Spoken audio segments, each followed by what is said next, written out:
Pesta Demokrasi Pemilihan Kepala Daerah serentak digelar di 270 daerah di 9 provinsi, 224 kabupaten, dan 37 kota pada 9 Desember 2020. Pelaksanaan pemilihan serentak pada tahun 2020 mengalami penundaan dari jadwal semula yang seharusnya digelar pada 23 September 2020. Penundaan pelaksanaan pemilihan serentak pada tahun 2020 akibat adanya bencana nasional pandemi COVID-19 di Indonesia. Peraturan mengenai perubahan jadwal pelaksanaan pemilihan serentak diatur dalam Peraturan Komisi Pemilihan Umum Nomor 5 Tahun 2020 tentang perubahan ketiga atas Peraturan Komisi Pemilihan Umum Nomor 15 Tahun 2019 tentang tahapan, program, dan jadwal penyelenggaraan pemilihan gubernur dan wakil gubernur, bupati dan wakil bupati, dan atau wali kota dan wakil wali kota tahun 2020. Merujuk pada PKPU nomor 5 tahun 2020, tahapan pelaksanaan pemilihan serentak pada tahun ini dimulai dengan tahap pendaftaran pasangan calon pada tanggal 4 hingga 6 September. 23 September, penetapan pasangan calon. 24 September, pengundian nomor urut pasangan calon. 24 September hingga 8 Desember, produksi dan distribusi logistik.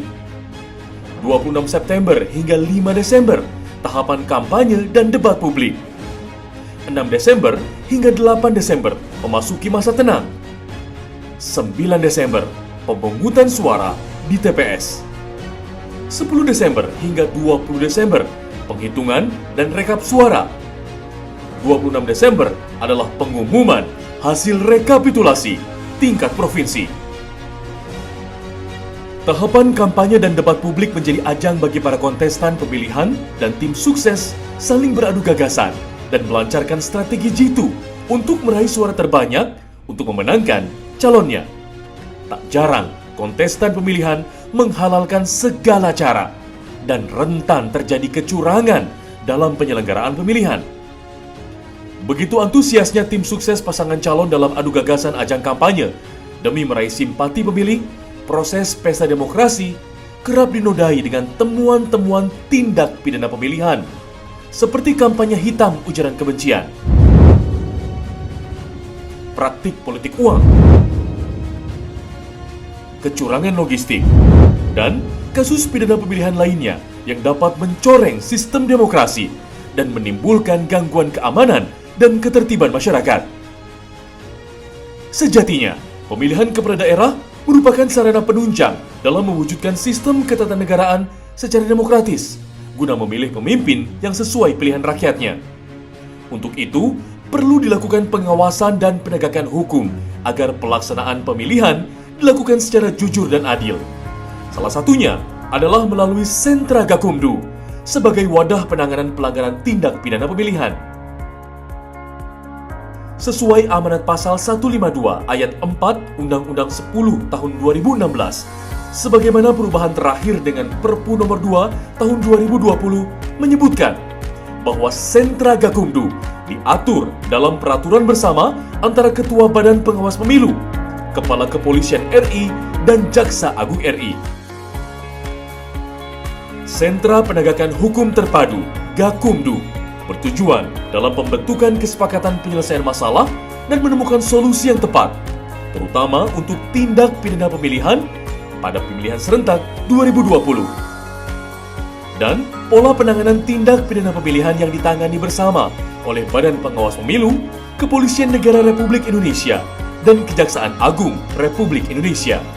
Peran serta Gakumdu dibentuk untuk menegakkan sistem keadilan pemilihan yang merupakan instrumen penting dalam penegakan hukum dan menjamin sepenuhnya penerapan prinsip demokrasi. Sentra Gakumdu memiliki kewenangan untuk mengumpulkan dan mendalami bukti-bukti pelanggaran, memverifikasi, mengidentifikasi, dan memberikan konsultasi atas temuan dugaan pelanggaran tindak pidana pemilihan yang diteruskan kepada pihak kepolisian dan kejaksaan oleh lembaga pengawas pemilu. Penanganan perkara tindak pidana pemilihan memiliki waktu penyelesaian yang sangat terbatas.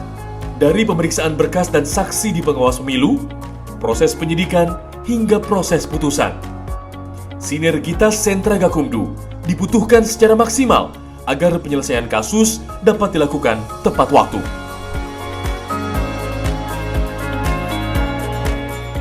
Di tengah adaptasi kebiasaan baru, pelayanan yang dilakukan Sentra Gakumdu tetap maksimal dengan mengikuti protokol kesehatan sesuai protokol kesehatan yang sudah ditetapkan oleh gugus tugas penanganan COVID-19.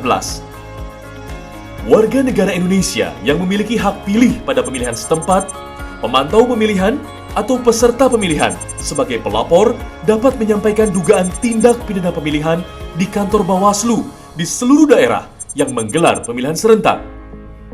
Pelapor membawa laporan tindak pidana pemilihan ke kantor pengawas pemilihan. Pengawas pemilihan menerima laporan atau temuan dugaan tindak pidana pemilihan. Sentra Gakumdu segera melakukan identifikasi, verifikasi, dan konsultasi terhadap laporan tindak pidana pemilihan. Pengawas pemilihan membuat dan mengisi format laporan atau temuan dari pelapor dengan membuatkan nomor pelaporan. Dan pelapor diberikan surat tanda penerimaan laporan. Setelah laporan diterima, pengawas pemilihan bersama penyidik dan jaksa melakukan klarifikasi terhadap pelapor dan saksi yang hadir. Penyidik tindak pidana pemilihan melakukan penyelidikan setelah Bawaslu Provinsi atau Bawaslu Kabupaten Kota mengeluarkan surat perintah tugas untuk melaksanakan penyelidikan. Penyidik tindak pidana pemilihan mengeluarkan surat perintah penyelidikan terhadap dugaan tindak pidana pemilihan bersamaan pengawas pemilihan melakukan kajian. Pengawas pemilihan bersama penyidik dan jaksa melakukan pembahasan pertama, paling lama 1x24 jam sejak laporan diterima oleh pengawas pemilihan. Pembahasan pertama dipimpin oleh Ketua Koordinator Sentra Gakumdu di setiap tingkatan Bawaslu, Provinsi, Kabupaten, Kota. Pembahasan dilakukan untuk menemukan peristiwa pidana pemilihan, mencari dan mengumpulkan bukti-bukti dan menentukan pasal sangkaan. Untuk selanjutnya dilakukan kajian pelanggaran pemilihan oleh pengawas pemilihan dan penyelidikan oleh penyidik tindak pidana pemilihan. Hasil pembahasan pertama dituangkan dalam berita acara pembahasan yang ditandatangani oleh pengawas pemilihan, penyidik, dan jaksa. Selanjutnya, pengawas pemilihan melakukan kajian pelanggaran pemilihan dengan mengundang pelapor, terlapor, saksi, dan atau ahli untuk dimintai keterangan. Keterangan dilakukan di bawah sumpah atau janji dan dituangkan dalam berita acara klarifikasi. Dalam proses kajian ini, penyidik tindak pidana pemilihan dan jaksa wajib melakukan pendampingan. Hasil dari proses kajian pelanggaran pemilihan oleh pengawas pemilihan berupa dokumen kajian laporan. Jaksa melakukan pendampingan dan monitoring dalam proses kajian pelanggaran pemilihan dan penyelidikan. Setelah melakukan penyelidikan, penyidik tindak pidana pemilihan membuat laporan hasil penyelidikan.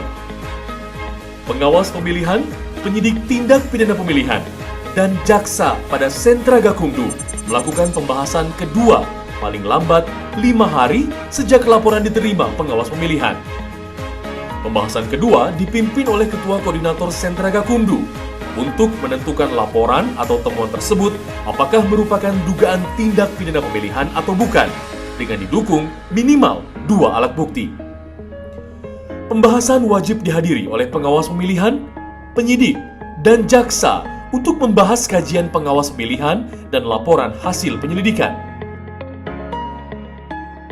Jika laporan atau temuan tersebut memenuhi unsur tindak pidana pemilihan, hasil rapat pembahasan kedua ini wajib memutuskan untuk melanjutkan laporan atau temuan ke tahap penyidikan.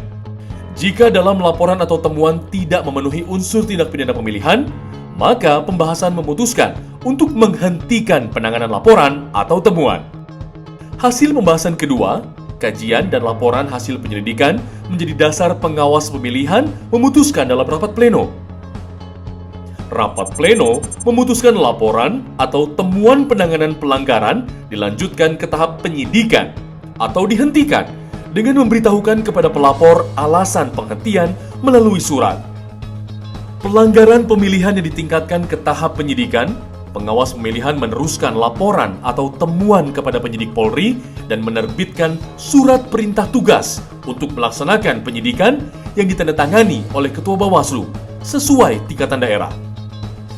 Penerusan laporan atau temuan disertai berkas perkara yang memuat surat pengantar, surat perintah tugas untuk melaksanakan penyidikan, daftar isi, laporan atau temuan dugaan tindak pidana pemilihan, hasil kajian, laporan hasil penyelidikan, surat undangan klarifikasi, berita acara klarifikasi, berita acara klarifikasi di bawah sumpah, berita acara pembahasan pertama, berita acara pembahasan kedua, daftar saksi dan atau ahli, daftar terlapor, daftar barang bukti, dan administrasi penyelidikan. Lalu, laporan atau temuan diteruskan oleh pengawas pemilihan kepada Polri di Sentra Pelayanan Kepolisian Terpadu, SPKT. Petugas Sentra Pelayanan Kepolisian Terpadu, SPKT, membuat surat tanda terima bukti laporan penerimaan, laporan polisi dengan pelapor yang telah melapor kepada pengawas pemilihan, dan surat tanda bukti laporan. Penyidik tindak pidana pemilihan melakukan penyidikan setelah diterbitkannya surat pemberitahuan dimulainya penyidikan oleh Koordinator Sentra Gakumdu dari unsur Polri. Penyidik tindak pidana pemilihan melakukan penyidikan paling lama 14 hari kerja, terhitung sejak penerusan laporan oleh pengawas pemilihan dan atau laporan polisi dibuat. Jaksa pada Sentra Gakumdu melakukan pendampingan dan monitoring terhadap proses penyidikan. Penyidik tindak pidana pemilihan menyampaikan hasil penyidikan dalam pembahasan ketiga yang dipimpin oleh Koordinator Sentra Gakumdu dari unsur Polri.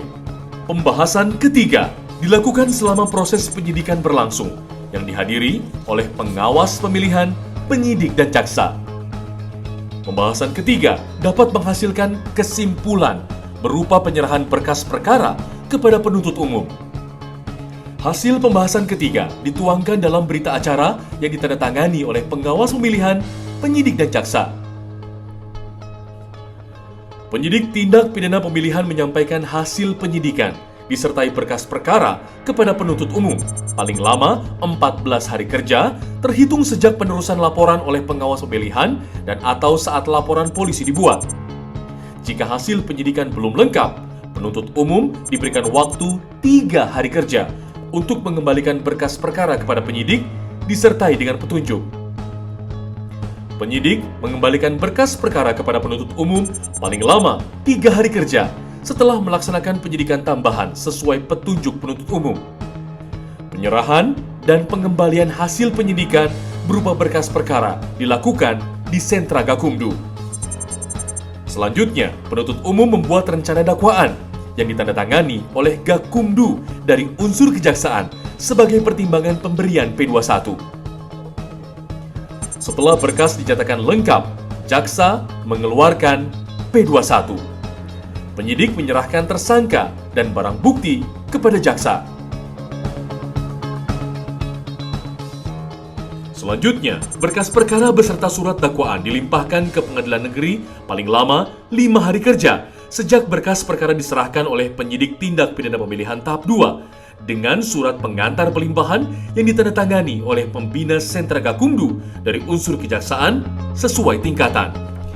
Dalam masa darurat penanganan pandemi COVID-19, persidangan digelar secara jarak jauh atau menggunakan media daring, di mana majelis hakim terpisah dengan terdakwa yang didampingi oleh kuasa hukum dan jaksa penuntut umum.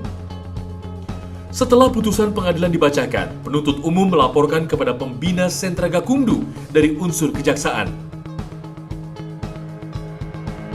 Hasil laporan dari pembina Sentra Gakumdu dari kejaksaan selanjutnya dilaporkan kepada Sentra Gakumdu. Sentra Gakumdu melakukan pembahasan paling lama 1 kali 24 jam setelah putusan pengadilan dibacakan untuk menentukan upaya hukum menindaklanjuti putusan pengadilan. Penuntut umum mengajukan banding dan memori banding paling lama 3 hari setelah pembacaan putusan. Sentra Gakumdu berkomitmen untuk menyelesaikan penanganan perkara tindak pidana pemilihan dengan penegakan hukum dan menjamin sepenuhnya penerapan prinsip demokrasi. Karena keadilan pemilu yang terbentuk dengan baik sangat menentukan hasil maupun kredibilitas proses pemilu yang bebas, jujur, dan adil untuk meningkatkan kepercayaan publik. Sebagai bagian dari integral dari sistem keadilan pemilu, Gakumdu adalah komponen yang turut menyukseskan penyelenggaraan penegakan pemilu selama berlangsungnya pemilihan serentak tahun 2020. Gakumdu bekerja dengan efektif dan efisien, serta mengedepankan sinergitas seluruh elemen, melaksanakan tugas pokok dan fungsi secara profesional dan proporsional dengan menjaga integritas.